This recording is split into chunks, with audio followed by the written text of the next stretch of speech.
It's the Real Estate Podcast, brought to you by ANZ Home Loans for financial well-beings. The last 12 months, it's outperformed the Greater Perth metro market with 14% growth, with the median house price hitting $1.355 million, which is strong, but I think there's still plenty of growth because it's such a great suburb to live in. What are you typically buying, for a median house in Stirling? What does that actually get you in terms of property size, etc.? At that price point, you've got a couple of estates which were done in the early 2000s, which are very popular because you've got newer homes surrounded by parks and lakes and good proximity to the train station and shopping centre.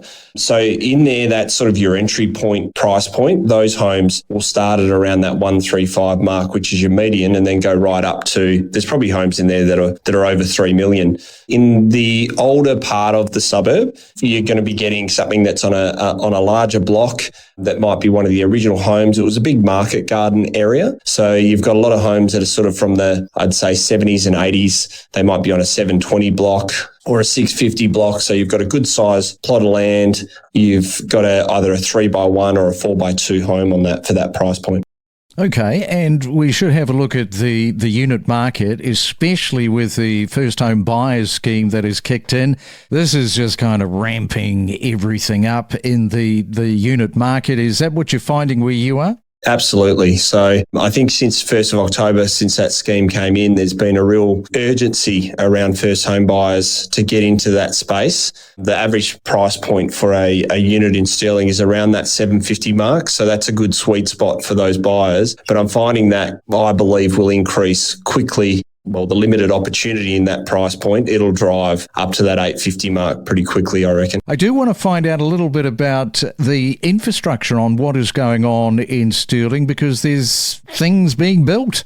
There's been a lot of money spent in the last few years in Stirling, which has helped that growth. I think that's given confidence to people looking to get into the area. You've got the new Rosalie Village shopping centre, which has got your Woolies and your medical facilities and coffee shops. And that's just improved the livability and the walkability of the area out of sight. The local high school catchment, which is Balcatta Senior High School, had 60 million invested in it a few years ago, which has really improved that facility. And then in addition to that, they're improving the freeway exits to help the flow of traffic through Cedric Street.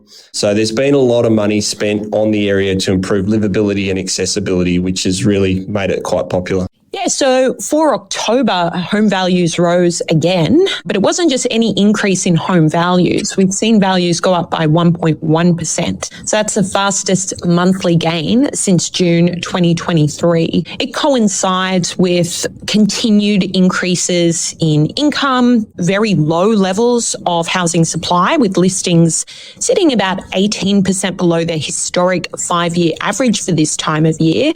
And of course, the expansion of the home deposit guarantee, where the federal government have removed income caps for the scheme and places for the scheme, as well as significantly increasing the property price caps that qualify for it.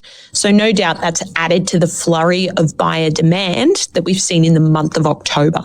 Yeah, and the home value index for the month of October, the pickup in the pace, I understand the fastest monthly gain since June of 2023. Tell us about that. Yeah, so usually you would expect to see a little bit of a seasonal pickup in home values through spring, but this comes off the back of maybe a more subdued upswing so far. Nationally, home values were rising by an average 0.6% a month, so to see them jump 1.1% in the month of October reflects that not only are we in a rising market, but that rising market is picking up steam. It's really heating up. Let's have a look at the monthly leader for October. This is for the latest home value index, because I understand you've got Perth in the mix and also Brisbane really revving up. Yeah, this is remarkable. So these are markets that have already increased over 80% over the past 5 years, and now they're continuing to lead the pace of gains. So we've got Perth home values up 1.9% in the month, and Brisbane is sitting up 1.8%. Now, these markets have been supported by kind of virtuous cycles, as you might call them in economics. So a lot of migration to Western Australia and Queensland, which means you have increases in economic demand, which means you have more jobs growth, which means you attract more people. Add to that things like a strong commodities cycle, which is supporting the mining sector in WA.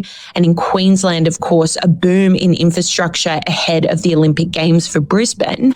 And this is all equating to outstanding increases in property prices. Great for homeowners, but of course not so good if you're trying to break into the market with the deposit hurdle getting away from you. And we should look at what is happening regionally, because there has been a lift. Regional Australia has been really interesting. It's kind of lagged capital city growth performance through the start of the year. But what we're seeing now is that the market has jumped up a full 1 percentage point. And again, that's off the back of average monthly increases of about 0.5% through the year to date. So this is a significant pickup in the pace of growth for regional Australia specifically. And again, I think coming back to the expansion of the 5% deposit scheme, a lot of the price caps that applied to capital cities also applied to major regional centres, areas like Newcastle, Illawarra, Geelong. While the price caps of the scheme might cover about half the house markets in Greater Sydney, it would cover nearly 100% of the house markets in those big regional centres of Illawarra and Newcastle. And I think that may have pushed some demand to the regional centres. And again, it's a reflection of the challenge that we have with regional Australia being perceived as an affordable alternative to the cities. This just goes to show that if you're attracting a lot of demand to the regions, it makes it harder for locals to break into the market. Right, let's have a look at Melbourne. As I mentioned, it has officially emerged from one of the most extended buyers markets in history after nearly 2 years of flat conditions following the 2022 downturn. Yes, the city has now recorded back-to-back months. You'd be pretty happy about that, wouldn't you? Well, on the buyer side, it's made it a little bit tougher. Now, it is good to see the markets bouncing back. Sydney has always been expensive, but we've seen Brisbane, Perth and Adelaide all boom, and it's good to see Melbourne back on track after, as you said, a very extended period, which hasn't been in its history. I don't think it's gone backwards 2 years in a row ever in history. So it's been a very interesting time here in Melbourne. And the extended stagnation, we should talk about that, because that was made worse by the higher land taxes on secondary properties. That policy saw many investors rush to sell lower grade homes, creating this oversupply and holding prices down far longer than usual. That is probably something that you were stuck right in the middle of. Yeah, absolutely, Craig. It was an interesting time. It was you had to sort of sift through. We had really low stock levels, but the stock levels were being bolstered by these what we would call B and C grade properties that were coming onto the market because investors could no longer afford to pay the land tax that they needed to do on those. 80% of investors in Melbourne are mums and dads. It just got too difficult. So a lot of these properties weren't maintained very well during their tenancy, and when they came to market, they didn't have money spent on it either. So we had to sort of work through that and work out which ones were the good ones, which ones weren't. And so our buying clients really relied on us in that time to not only know that they were getting a good priced property, but getting one that wasn't going to be a lemon later down the track. Yeah, that oversupply and holding prices down longer than usual, really interesting when you have a contrasting look at past cycles like the 2018 or even the GFC, where those recoveries were much quicker. But the good news is the recovery is definitely back. I want to talk about the Northwest Corridor. We've been talking about that on the Real Estate Breakfast in the last couple of months. That has helped Victoria's recovery without a doubt. And I'll get you to explain some of the regions in particular that are standouts for you. We've seen a lot of growth out past Tullamarine, Sunbury, Macedon, and then sort of into Mildura as well. So what we are seeing is that people are seeing regional Melbourne as a location to invest at the moment. We don't do a lot of purchasing in those areas, but we speak to a lot of buyer advocates that do. We're certainly seeing a lot of people sort of jumping on board that, because the big build here in Victoria, although it's over time and over budget, it will certainly improve transportation to these areas as well. So people are sort of getting ahead of the curve there as well. So we're seeing a lot of growth regionally, but we're also seeing a lot of growth locally as well. Something we've also been talking about, Matt, quite a bit over the last couple of months is this underquoting. And I'll get you to weigh in here from a buyer's agent's point of view, just how frustrating this is for you and the buyers you represent. Yeah, certainly the buyers that we're representing hugely frustrated, because when you've got a rising market, the agents are very slow to update their price ranges, etc. When you've got a falling market like we have had when we did have in Melbourne in 2022, they were very quick to update pricing, very quick to be talking to owners and reducing prices.